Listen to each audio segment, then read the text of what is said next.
Well, good morning, everyone. Happy Monday morning. Welcome back to Morning Musings. My name is Don K. Preston. I am the president of Preterist Research Institute of Ardmore, Oklahoma. We are coming down toward the close of our study of the resurrection of 1 Corinthians chapter 15. And by the way, if you would like to submit a question for me to consider as we kind of draw this study down, don't be hateful in your questions, all right? If you differ, however, and you'd like to pose a question that you would like for me to consider, go ahead and send me an email and submit that question. I'm always willing to try to address objections to that which I present. I'm simply a Bible student. If I'm wrong, I'm more than willing to change. I've changed a lot in my life.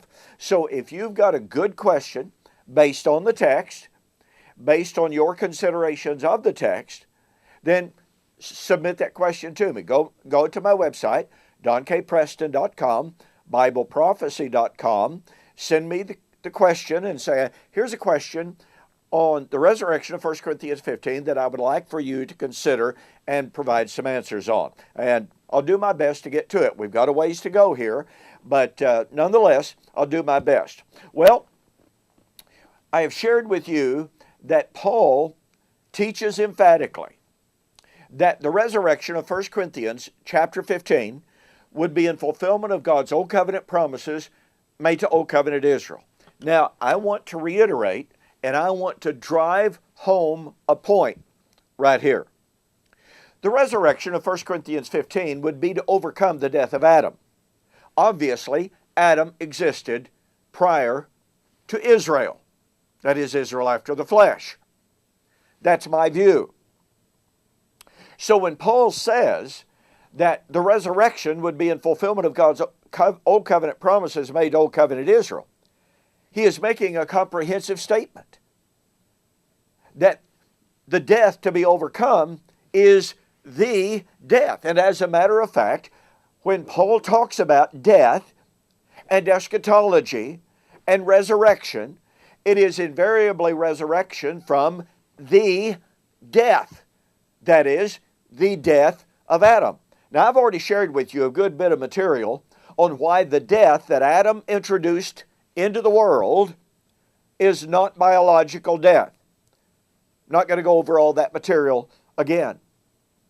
So then, how do we go from the death of Adam to the resurrection being the fulfillment of God's covenant with Israel? That's not two promises. Paul is very, very clear in Ephesians chapter 4, verse 4 and 5. There is one hope. In my formal public debate with Joel McDermott, who is now the president of American Vision out of Powder Springs, Georgia, I made the point repeatedly. There is one eschatological hope. Dr. McDermott tried to argue that the resurrection of Job and Abraham might very well be different from the hope of Israel. No, ladies and gentlemen, it's not. It is one hope. Here's what happened. Sin entered by one man. Romans chapter 5, verse 12. Wherefore, as by one man sin entered into the world, and death through sin, so then death passed on all men because all sinned. He then says, death reigned from Adam to Moses. Well, then Adam pretty clearly preceded Moses, didn't he? I've never said otherwise. So here is the death. It is introduced by Adam, and it reigns until Moses. By the way, it means it reigned under Abraham. But you see, Abraham was given the promise of a new heaven and a new earth, a heavenly city, and the better resurrection. Hebrews 11, verse 35.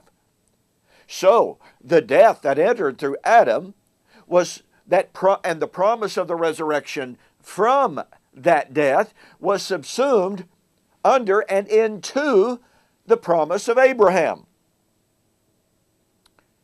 The promise of the resurrection made to Abraham was not the promise to overcome a different death from that of Adam. It was the same, the death. It was the death that reigned from Adam to Moses. But that the death entered and was exacerbated by the law. Paul says in Romans chapter 5, verse 21, the law entered that sin, and therefore death, might abound. Is that different death? The death? No. He's just been talking about the death introduced by Adam, carried through Abraham, subsumed under Torah, and exacerbated, compounded, magnified by the law. In Galatians chapter 3, 19, Paul says, what's the purpose of the law if the law doesn't save? Paul says, it was added to what? The Abrahamic covenant. The Abrahamic covenant was subsumed under and incorporated into Torah. But the point of 1 Corinthians 15, when Paul says, as in Adam all men die, see, there's the original, the death, even so in Christ shall all be made alive. And when would that be? When would the Adamic death, subsumed under Abraham, subsumed under Torah, magnified under Torah, when would it be overcome? Well, as I've been sharing with you, in Isaiah, in Ezekiel, in Daniel, in Hosea, it would be at the end of Torah. It would not be at the end of time. It would not be at the end of the Christian age. The death that entered through Adam would be fulfilled when God's promises to Israel were fulfilled. That means that God's promises of the resurrection were not different from the promise to Adam. They're not different from the promises made to Abraham. It is one eschatological hope from Adam, to Abraham, to Moses, fulfilled at the end of the Old Covenant law, at the end of Torah.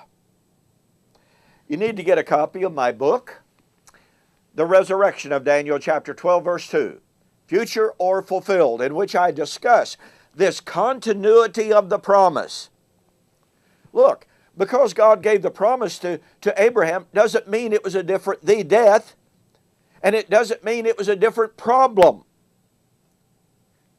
Just so, because God gave the promise to Israel of resurrection, doesn't mean it was a different the death from Adam or from Abraham.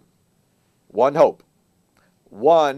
hope to be fulfilled at the end of Torah. Go to my website, donkpreston.com, BibleProphecy.com, and order this book. You will see the beauty, the harmony of the continuity of the biblical story of eschatology, of how God fulfilled His promises of the resurrection. And that means that all men, not just Israel, but all men are now invited in to partake of the life that has been brought to us by Jesus Christ. Thanks for joining me for this morning's Morning Musings. We will see you on the flip side as we continue this.